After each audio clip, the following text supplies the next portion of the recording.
Hey, what's going on, guys? Sorry, I'm just sitting down. So today we're reacting to another film theory video because they're probably my favorite conspiracy theory video, the channel thing.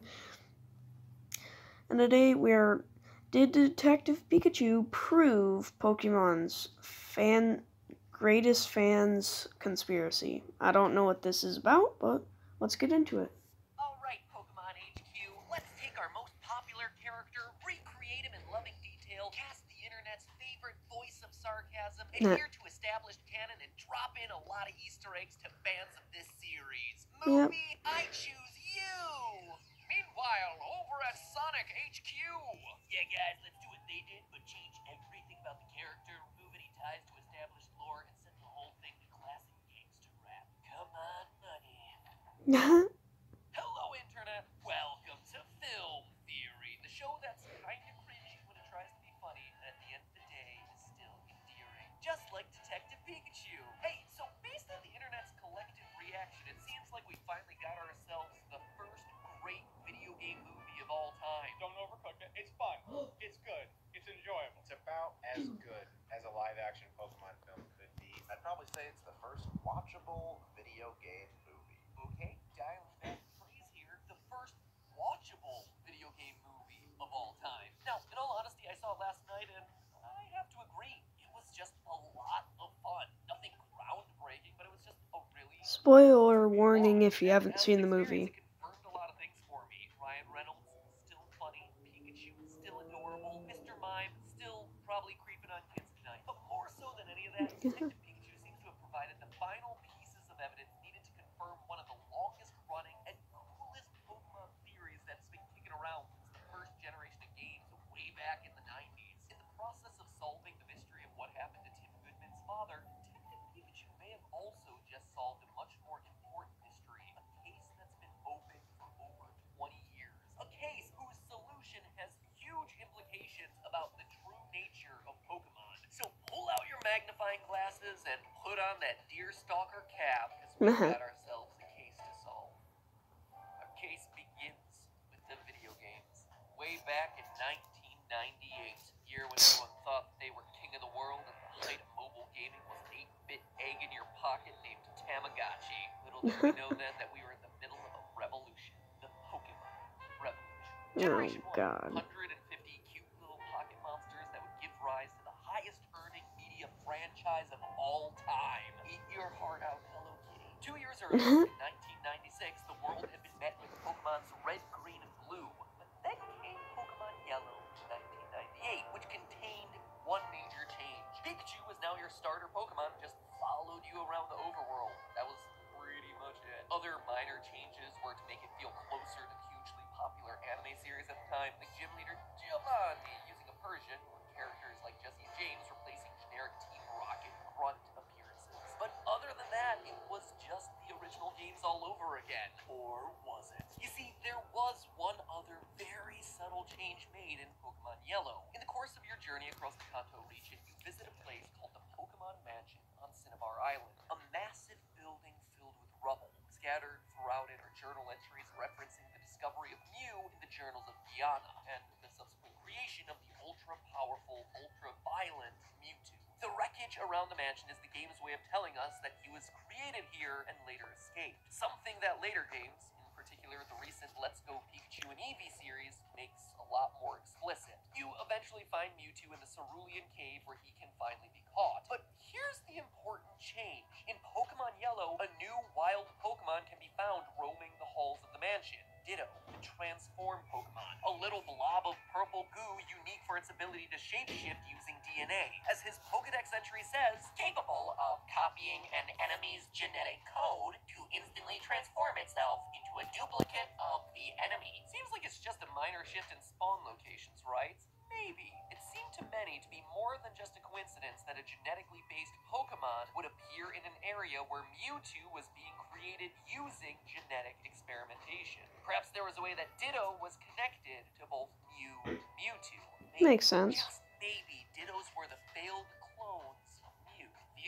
experiments that didn't make the cut, until science was finally able to create the perfect Mew clone in Mewtwo. Seems like it's a bit of a stretch, right? Theorists like me grasping at straws. All they did was change one spawn location. But the closer you looked into this thing, the more details started to line up. The connection between the two only got stronger when players noticed that, again in yellow, the only other spawn location for Ditto was the Cerulean Cave, where Mewtwo winds up hiding out after his escape from the mansion. So wherever Mewtwo was, Dittos seemed to follow. It was enough to get theorists like me to start looking closer, and boy howdy did we ever find a treasure trove of evidence. The similarities between Mew and Ditto are undeniable in the games. They have the exact same weight of 8.8 pounds. They're the only two Pokemon that are able to learn the Transform move purely by leveling up. Even their coloration seems to match. I mean, sure, Ditto is usually purple and Mew is usually pink, but sometimes, in some iterations of the game,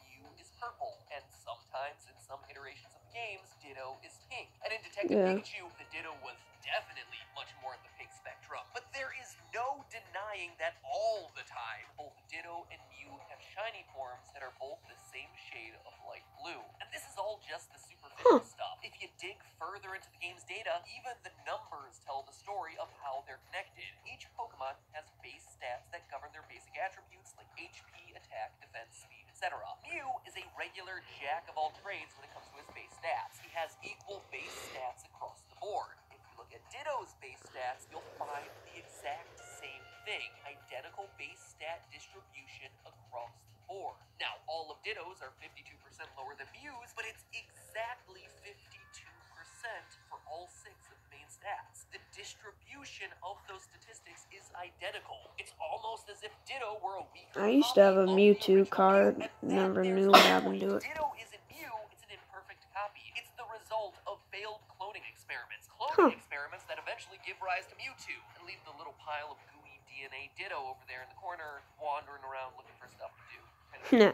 All of it adds up to a very compelling amount of circumstantial evidence, but for the 2 decades since Yellow's release, that's all it's been, circumstantial. A bunch of similarities never outright confirmed by any singular piece of Pokemon media. And then came Detective Pikachu. Let's lay out what we learned from the movie. And yes, we're gonna have to have some minor spoilers here. Not the big twist of what happened to Tim's father or anything like that, but for the smaller mysteries that are uncovered along the way. I'll give you 3 seconds, so you can use that time to click away and or click the subscribe button to get notified of every time we have a cool theory like this one. Help this channel get to 10 million subscribers, please. It would be great to get that glorified paperweight.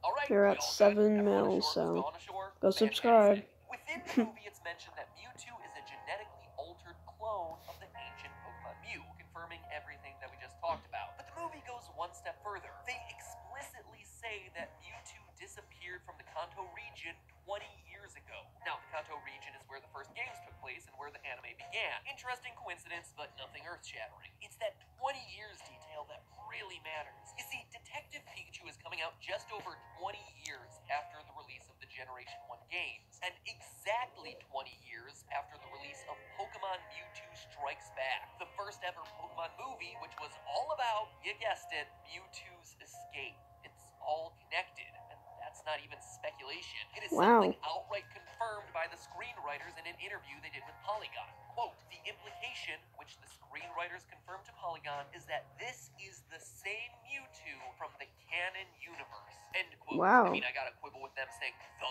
canon universe, because it's like, which canon universe are you talking about? But hey, I will take it. So we have an established and confirmed canonical connection between Detective Pikachu and the wider Pokemon franchise. Cool. But the writers went on in another interview, this time with Screen Rant, to confirm that they were aware of the Ditto Mew theories. Go subscribe to Screen Rant too. Again. So we went into the history of Ditto. We looked at all of those things, and we kind of wanted to leave it up to the audience of people that are more familiar with the story. We didn't necessarily feel that we wanted to go too much into that, but all of those things are a factor, and I think the deep origin of Ditto is a provocative question that we wanted to hint at. Because of the interaction with Mewtwo's genetic material, it did seem like there was a sensible connection between Mewtwo and the Ditto. So we have writers who've been approved to work within the official canon who were also aware of the possible connection between Ditto and Mew. So now the question is, how does that actually translate to what we see on screen? Well, in the movie, we see Ditto playing a pivotal role. By By the end of the film, it's revealed that Howard Clifford, the founder of Rhyme City, is our true villain. A man who's out to hijack Mewtwo's mind so he can gain the psychic Pokemon's powers for himself. In order to do this, he uses his partner Pokemon Ditto. But this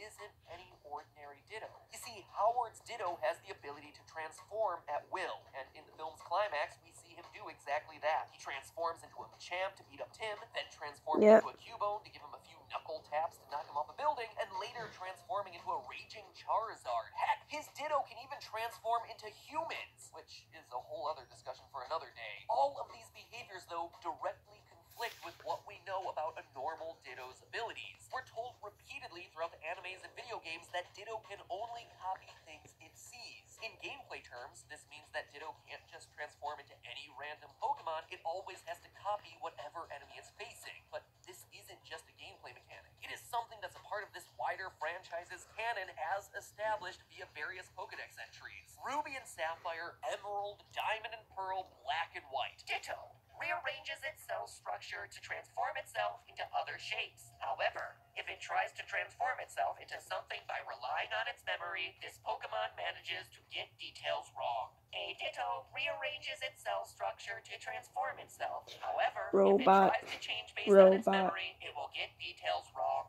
It has the ability to reconstitute its entire cellular structure to transform into whatever it sees. This is further supported by what we see in the anime. First Ditto in the anime are the ones belonging to the copycat Duplica, and in her episodes we learn that Ditto are only capable of transforming into Pokemon that are physically present, and that this is a limitation of the species as a whole. Likewise, all the other episodes that have Ditto only show Ditto transforming into Pokemon that are present for it to copy. Across all of our research, there were 0 canonical cases of Ditto randomly shape-shifting at will without having a Pokemon nearby to copy. So for Howard's Ditto and Detective Pikachu to cycle between forms so rapidly and so precisely, forms that it's not seeing and is still able to replicate flawlessly, it must be some kind of Super Ditto. Something that we haven't seen in this series before. Something that was artificially birthed out of a laboratory off of Mewtwo's genetics. Remember that all this time, the working theory that we've been trying to prove is the connection between Mewtwo and Ditto. That, like Mewtwo, Ditto was also born out of the same genetic testing. Now, in Detective Pikachu 20 years later, we see Ditto and Mewtwo connected yet again. Howard Clifford is doing genetic experiments on Mewtwo in the outskirts of Rhyme City, and in the process produces a Ditto with powers that surpass the other members of its species. Tim says, "What kind of Ditto was that?" That was one of my father's genetic experiments. If you were looking for the final piece of confirmation for the link between Mewtwo and Ditto, this is it, and probably as explicit as we're ever gonna get. Ditto is made out of the genetic stuff that Mew and Mewtwo are also made out of. It is more possible. Imagine getting that card, just transform into any card. They should say it could transform into any card you get. That'd be cool. Regular Dittos that spawned out of that process. Now, 20 years later, in 2019, with Detective Pikachu, it's elevating and exploiting Mewtwo's powers for the next level of Howard Clifford's evolution, and in the process, he's creating a stronger, more advanced form of Ditto. In the end, it took a film theory to confirm one of the most famous game theories of all time. But hey, that's just a theory. A multimedia cross-platform theory. And if you want to see more on Detective Pikachu, check out my film theory on why Detective Pikachu himself might actually be Ash's Pikachu. The movie doesn't outright deconfirm it, and heck, he really likes riding on Tim's shoulders the whole time. Or hop on over to my other channel, Game Theory, for some more Pokemon excitement. I have over 20 episodes theorizing everything from how geography affects evolution in the Pokemon series to dead Pokemon and what happened to them. Heck, this last weekend I actually did one exposing the true story behind one of the mysterious ghost girls that haunts the Pokemon games. In fact, I'm going to link to the whole Pokemon playlist right here so you can just binge watch Pokemon theories to your heart's content. So now, if you'll excuse me, I gotta go catch them all.